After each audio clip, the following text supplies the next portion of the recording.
அனைவருக்கும் வணக்கம். குமரகுரு ஜோதிட நிலையம் ஜோதிடர் அன்பு பொன்னுசாமி குருவரடியூர்.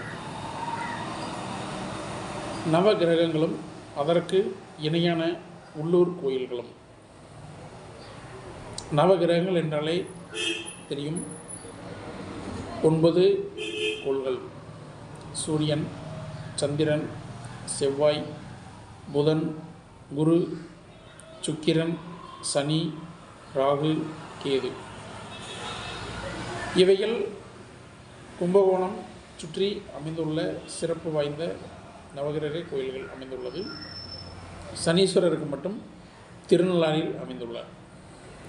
அப்போ இந்த 9 நவகிரக கோயிலுக்கு செல்ல முடியாத நபர்கள் அதற்கு இணையான உள்ளூர் கோயில் வழிபாடு தான் இன்று நாம் காண இருக்கிறோம்.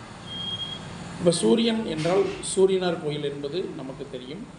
அதற்கு இணையான உள்ளூர் கோயில் வழிபாடு அப்படிங்கிறது நமது அருகில் உள்ள சிவன் கோயில் வழிபாடு மிக அவசியம். சந்திர பகவான் என்றால் திங்களூர் என்பது நமக்கு தெரியும். அதற்கு இணையான உள்ளூர் கோயில் அருகில் உள்ள அம்மன் கோயில் வழிபாடு மிக சிறப்பு. மூன்றாவதாக செவ்வாய். செவ்வாய் என்றால் வைத்தீஸ்வரன் கோயில் என்பது நமக்கு தெரியும். உள்ளூர் கோயில் என்று பார்த்தோமானால் முருகன் கோயில் அப்படிங்கிறது நமது அருகில் உள்ள முருகன் கோயில் வழிபாடு மிக சிறப்பு. அதற்கடுத்தது புதன். புதன் என்றால் திருவெண்காடு. இப்போ திருவெண்காட்டிற்கு இணையான ஒரு கோயில் நமது உள்ளூரில் விஷ்ணு கோயில் வழிபாடு மிக அவசியம். அதற்கடுத்தது 5வதாக குரு பகவான். குரு பகவான் என்றால் ஆலங்குடி தான்.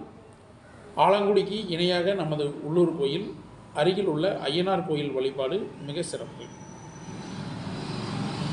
6வதாக சுக்கிரன், கஞ்சனூர். அப்போ அதற்கு இணையாக இருக்கக்கூடிய நமது அருகில் உள்ள கோயில் பெருமாள் கோயில் வழிபாடு மிக சிறப்பு. அதுக்கடுத்தது சனி பகவான். சனி என்றால் திருநள்ளாறு. அப்போ திருநள்ளாறுக்கு இணையாக நமது உள்ளூரில் இருக்கக்கூடிய கருப்புசாமி கோயில் வழிபாடு மிக சிறப்பு.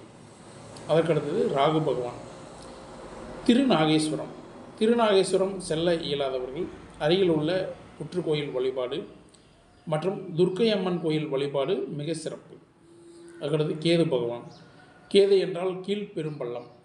அப்போ அங்கே செல்ல முடியாத நபர்கள் புற்றுக்கோயில் வழிபாடு மற்றும் பிள்ளையார் கோயில் வழிபாடு எடுப்பது மிக சிறப்பு. நன்றி, வணக்கம்.